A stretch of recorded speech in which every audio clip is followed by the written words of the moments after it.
Meghan frenzied in impotence with next podcast after a media play smashed by PR biggest mistake. After a disastrous month owing to the sad demise of the Queen, things have finally started to come to normalcy.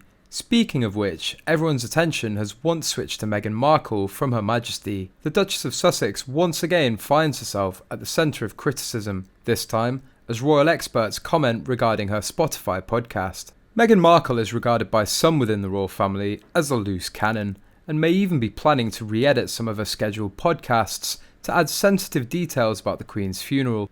I think the royal family does try to control what individual members of the family do in terms of publicity. I don't think that's news to anyone, and I think that they did presumably try to control what Harry and Meghan did when they were within the royal family. I don't know if Meghan will re-edit and remake any podcasts. She may. The former working royal has worked with her sweat and tears to gain the respect that she deserves, but it seems even after refuting the accusations, a suspicion nonetheless lingers. Although Markle took a greater stance for gender equality, it was enough according to royal experts. Royal author and biographer Daniela Elsa has issued insights on a huge list that points out Meghan's faults. She issued a disclaimer that said, Meghan Markle's biggest mistake comes into focus.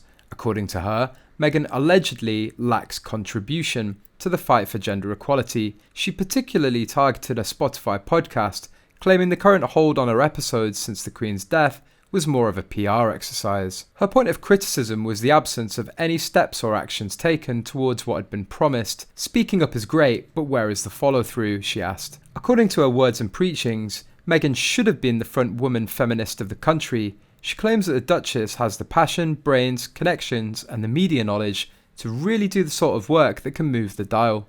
In the explosive extracts of the forthcoming book Courtiers, The Hidden Power Behind the Crown by Valentine Lowe, Meghan Markle believed she would be the Beyonce of the UK when she married Prince Harry, before she found that she hated the strict rules of royal life and later sensationally quit her duties as the Duchess of Sussex. The ITV presenter Lorraine Kelly had a pop at the Duchess by saying she could never be the main person in the room when you share the room with the late Queen. Lorraine looked quite taken aback as she asked Russell, "What's the thing about Meghan saying she wanted to be the new, or the UK's Beyonce?" She then seemed to add, "What on earth? I don't understand," before Russell burst out laughing and tried to clear up the claims. It might suggest she couldn't comprehend Meghan reaching Beyonce's star power, or didn't understand why the Duchess would allegedly compare herself to the singer. Teasing the segment at the start of the show, Lorraine appeared to tease Meghan as she said, "I didn't know she could sing, I didn't know she could dance, but I'm sure she can." According to a new poll, Meghan Markle's popularity has plummeted since she and Prince Harry stepped down as senior royals, but she's still considered to be above Prince Edward and Prince George. The survey asked 2,000 royal fans